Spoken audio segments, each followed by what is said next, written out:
Republican Congressman Scott Perry is not off to a good start in the year 2024. A new lawsuit has been filed in Perry's home state of Pennsylvania seeking to bar him from the ballot in 2024 due to his involvement, allegedly, in the insurrection that took place at the Capitol, specifically not the Capitol riot, but the actual attempts to overturn the results of the 2020 election. Now, Scott Perry, as we all know, was heavily involved with Donald Trump and his campaign's efforts to get fake electors in the state of Pennsylvania. Perry was also the one who tried to get Donald Trump to go ahead and put in the new Attorney General of the United States to say that all this was legal. Perry was communicating with Trump officials all throughout, the lead up to January 6th. His cell phone contents were recently given to Jack Smith after a multi-year fight for those records from Scott Perry. We do not know what all is in Perry's cell phone. Jack Smith does. And Perry has not, and this is important, been hit with any criminal charges. Nevertheless, a man in Pennsylvania by the name of Gene Stilp has filed this lawsuit saying that Perry engaged in these activities and therefore, using Section 3 of the 14th Amendment, much like Trump in Colorado and Maine, he should be banned from the ballot. Now, I don't disagree with Mr. Stilp here.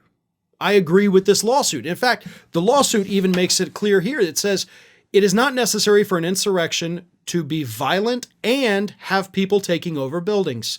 Attempts at insurrection can be nonviolent and quietly orchestrated, as in the attempt to overturn the certification process using false certification certificates from false sets of electors.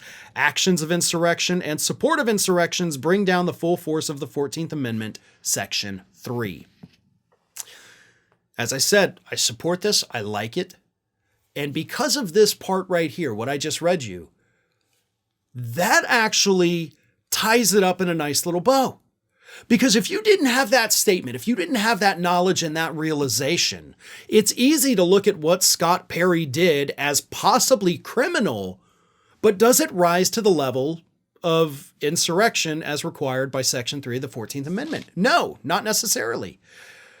But then once you start to look, and you really get in and attempt to define what an insurrection is. An insurrection is an attempt to overthrow the duly elected government of the United States. And at the time, the duly elected government of the United States was the Biden administration, even though they had not yet been sworn in. Perry's actions, according to this lawsuit, were an attempt to overturn the results of a democratic election here in the United States. And if that doesn't meet the definition of insurrection, I don't know what does. So their argument is very good. I don't know if Mr. Stilp came up with this argument himself or if this is from the lawyers, but either way, it's pretty solid. Because we know Perry's involvement.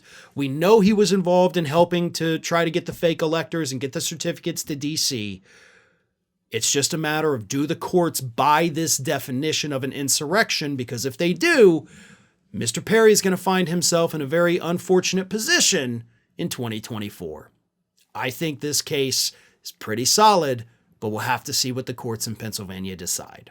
Ring of Fire is just a few subscribers short of hitting that 1 million subscriber milestone. So if you're not already subscribed, please go ahead and do so and stay up to date with all of the latest from Ring of Fire.